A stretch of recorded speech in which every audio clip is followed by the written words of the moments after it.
मेरी जिंदगी है, मेरा जिगर का टुकड़ा है गुटखा। अगर किसी दिन मुझे गुटखा खाने को नहीं मिलता तो मेरी जान निकल जाती है। गुटखा मेरा जिगरी यार है। अच्छा, इतना प्यार करते हो गुटखा से? हाँ, हम मर्दों की पहली पसंद गुटखा है।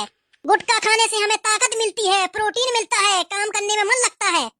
गुटखा के बिना हमारी जिंदगी अधूरी है, अधूरी है, अधूरी। तुम्हें आज एक चीज चुननी होगी, मुझे या गुटखा को।